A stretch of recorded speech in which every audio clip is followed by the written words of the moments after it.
તારીખ 15/3 નગરપાલિકાની અંદર મેં પ્રથમ સભાની અંદર જે માહિતી માગી હતી એની અંદર એ માહિતી મને કેટલીક મળી છે, એમાંની કેટલીક નથી મળી. એમાંનો એક મુદ્દો એ છે કે શહેરનો વિકાસ ટુરિઝમ સેન્ટર તરીકે થઈ રહ્યો છે, તેમાં નગરપાલિકાનો શું રોલ એની કોઈ માહિતી આજ સુધી મળી નથી.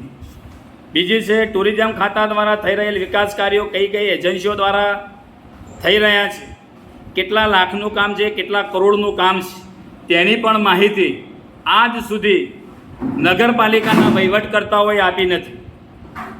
ત્રીજો મુદ્દો છે કે વડનગર શહેરનો વિકાસ ખૂબ ઝડપી થઈ રહ્યો છે. જેસીબી અને ગાડી નગરપાલિકાની વસાવવાનું એના માટે કોઈ કાર્યવાહી કરી આગળ વધી છે કે કેમ એની કોઈ માહિતી આજ સુધી મને આપી નથી. 8/4/2025ના રોજ વડનગર શહેરની અંદર અંડરગ્રાઉન્ડ સ્ટ્રીટ લાઇટનું કામ કરેલ તે ખાડા પૂરવાની જવાબદારી જીઈબીની છે કે નગરપાલિકાની, તેની તપાસ કરીને મેં માહિતી માગી હતી, પણ એની પણ માહિતી આજ સુધી આપી નથી.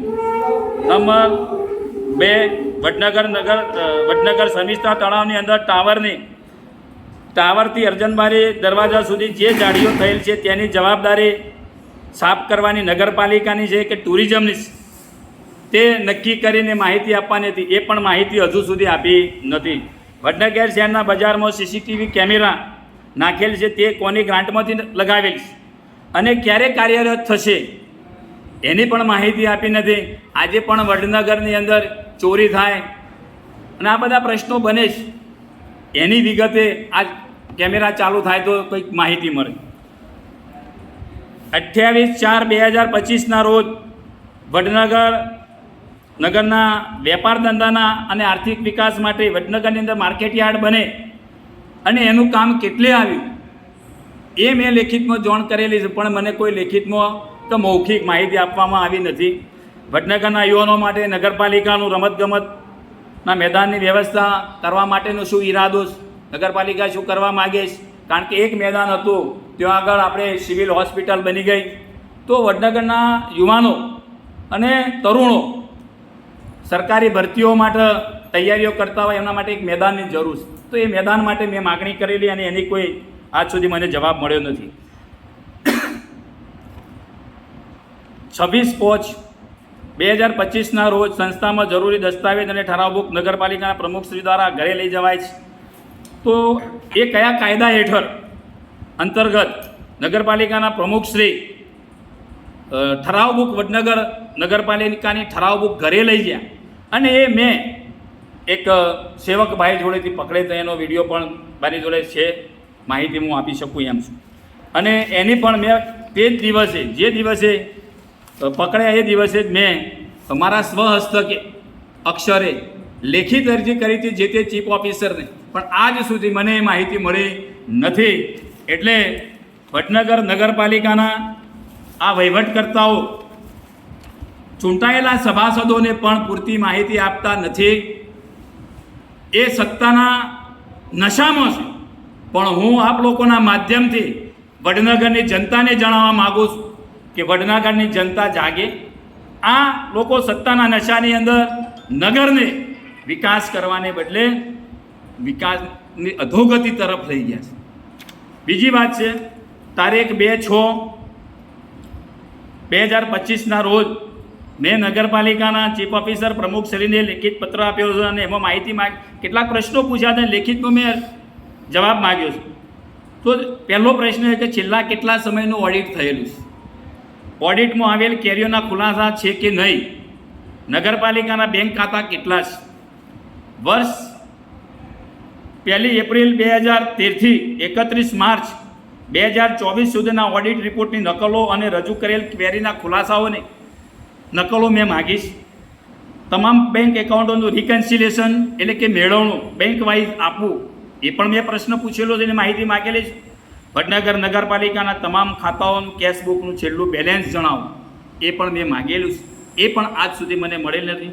આ તમામ માહિતી મેં મારા પોતાના ખર્ચે, જો સંસ્થા ખર્ચો કરવા તૈયાર ન હોય તો મેં એમાં લખેલું છે કે આ તમામ માહિતી લેખિત કે નકલોના સ્વરૂપમાં આપવા માટેનો સંસ્થાને જે કંઈ ખર્ચ થશે તે હું આપણી સૂચના સત્તાધીશોની સૂચના મુજબ ચેક ચલણ કે રોકડમાં ચૂકવવા સંમત છું, છતાં પણ મને આજ સુધી આ માહિતી આ લોકો આપવામાં ઉણા ઉતર્યા છે. ચોક્કસપણે કંઈક રંધાઈ રહ્યું છે.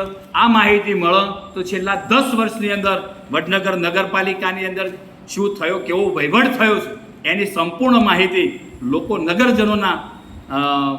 નગરજનોને મળશે અને નગરજનો જાણશે કે આપણે કોઈ એક વ્યક્તિના નામે જે મત આપીએ છીએ અને આ લોકો અહીંના સ્થાનિક સત્તાધીશો એ સત્તાનો દુરુપયોગ કેવો કરે છે એની આ નગરના લોકોને જાણ થશે. એટલે હું આપના માધ્યમથી નગરના જનોને કહું છું કે જાગો ઉઠો અને વડનગરનો ભ્રષ્ટાચારને ઓપન ખુલ્લો. દર વર્ષે બજેટની અંદર વાહનના આરોગ્યની વ્યવસ્થા બજેટમાં થતી હોય છે. તો એ વખતના વહીવટ કરતા હોય બજેટની અંદર વહીવટ આયોજન કરેલું જ હોય આરોગ્યની, વાહનના આરોગ્યની અંદર, એની અંદર એનું રિપેરિંગ આવે, વીમો આવે, બધું જ આવે. તો વીમો લેવો જોઈએ. અને અત્યારે એ MACTનો કેસ ચાલે અને એ નાણાં સંસ્થાને ભોગવવાના થાય તો જે તે વહીવટ કરતાઓ હતા જવાબદાર એ લોકો પર એક્શન લેવું જોઈએ. હું તો એવું કહું છું, પૈસા વસૂલમાં એમના જોડે વસૂલ કરવા જોઈએ. શું કાળજી રાખી, એમને શું ધ્યાન રાખ્યું? 2017ના જે વહીવટકર્તાઓ હતા સત્તામાં બેઠેલા હતા એમને હું પ્રશ્ન કરું છું. અને આ પૈસા એમની જોડેથી વસૂલવા જોઈએ, નહીં કે આજે સંસ્થા ચૂકવો. આ તો જનતાનો પૈસો છે, જનતાના ટેક્સના પૈસા છે, મજૂરીના પૈસા છે. પૈસા કોઈ ઝાડ ઉપરથી પડતા નથી. જનતા કાળી મજૂરી કંઈ ટેક્સ ભરે છે.